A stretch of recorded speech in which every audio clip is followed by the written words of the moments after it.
शतरंज बिछ चुकी है, चाल चलना बाकी है। बारूद के ढेर पर बैठी है दुनिया, बस एक चिंगारी बाकी है। नमस्कार दोस्तों, मेरे YouTube चैनल पर आप सभी लोगों का स्वागत है। मैं हूं संदीप कुमार चौरसिया। जी हां, आज हम बात कर रहे हैं युद्ध के उस आहट की जिस पर पूरी दुनिया की नजरें टिकी हुई हैं। ईरान में मचे घमासान और विद्रोह से उठ रही लपटें पूरी दुनिया को अपने चपेट में लेने के लिए तैयार खड़ी हैं।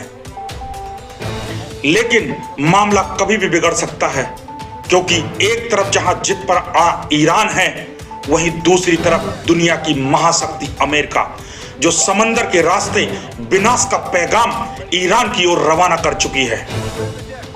जी हां, समंदर की लहरों को चीरता हुआ अमेरिका का सबसे बड़ा योद्धा निकल चुका है, जिसका नाम है यूएसएस अब्राहम लिंकन। जी हां, यह कोई साधारण जहाज नहीं, बल्कि समंदर में तैरता हुआ लोहे का वो किला है। जब यह चलता है तो समंदर का पानी भी इसके लिए रास्ता छोड़ देता है।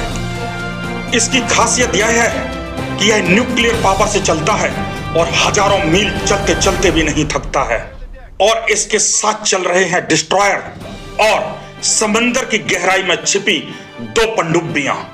यूएसएस अब्राहम लिंकन पर खड़े हैं 70 जंगी जहाज। जी हां, जो पलक झपकते ही आदेश मिलने पर दुश्मन की धरती को राख में बदल सकते हैं।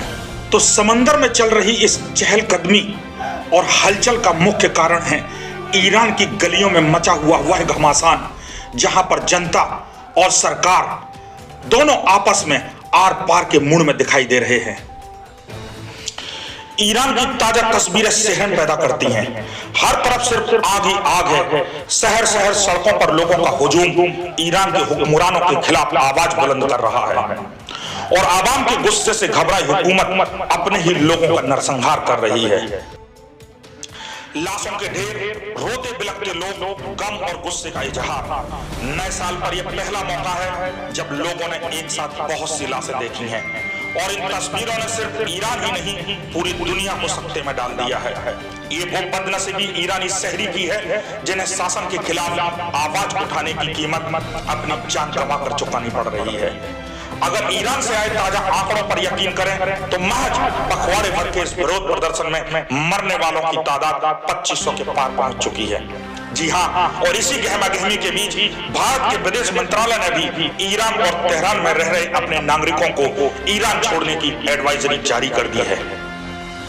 लेकिन अब सवाल यह है कि क्या कुछ दिन पहले हुई वेनेजुएला की घटना को फिर से दोहराया जाएगा? वेनेजुएला के तट पर भी अमेरिका ने ऐसी ही घेराबंदी की थी। पहले गेराल्ड फोर्ड को भेजा था और उसके बाद स्पेशल फोर्सेस ने रातों रात बाजी पलट दी थी। तो क्या अब ईरान का नंबर है? खबर तो यह भी आ रही है कि अमेरिका ने अपने यूएसएस सैन डिएगो नामक खतरनाक जहाज और यूएसएस नॉरफॉक परमाणु संचालित पनडुब्बी को भी, जो कहीं से भी हमला करने में सक्षम है, ईरान की ओर रवाना कर दिया है। यूएसएस सैन डिएगो जहाज 800 मरीन सैनिकों को ले जाने में सक्षम है। वहीं इस पर से छोटे लैंडिंग क्राफ्ट और होवरक्राफ्ट समुद्र में उतारे जा सकते हैं, जबकि यूएसएस नॉरफॉक एक फास्ट अटैक पनडुब्बी है जो समुद्र की गहराइयों में छिपकर हमला करने और जासूसी करने में माहिर है। यह परमाणु रिएक्टर से चलती है और इसमें बार बार ईंधन भरने की जरूरत नहीं पड़ती है। यहां तक कि ऑक्सीजन और पानी की व्यवस्था भी इसके अंदर यह खुद करती है और हजारों मीलों तक बिना थके हुए यह लगातार चलती रहती है। इसे स्टील्थ तकनीकी से बनाया गया है, जिसकी वजह से यह दुश्मन देश के राडार और सोनार में पकड़ में नहीं आती है। साथ ही साथ यह दुनिया की सबसे शांत पनडुब्बियों में से एक है। जानकार कह रहे हैं कि अमेरिका की समंदर में यह हलचल कोई छोटी मोटी धमकी नहीं है। अगर यूएसएस अब्राहम लिंकन वहां पहुंच गया तो ईरान की पूरी घेराबंदी पक्की है। लेकिन दूसरी तरफ ईरान अपनी मिसाइलों और हॉर्मुज स्ट्रेट को ब्लॉक करने की धमकी दे रहा है। जी हां, हॉर्मुज स्ट्रेट, जो कि ईरान और ओमान के बीच में स्थित है, यह फारस की खाड़ी को ओमान की खाड़ी और अरब सागर से जोड़ता है। हॉर्मुज स्ट्रेट वो है जिससे विश्व का 20 से 25% कच्चा तेल गुजरता है।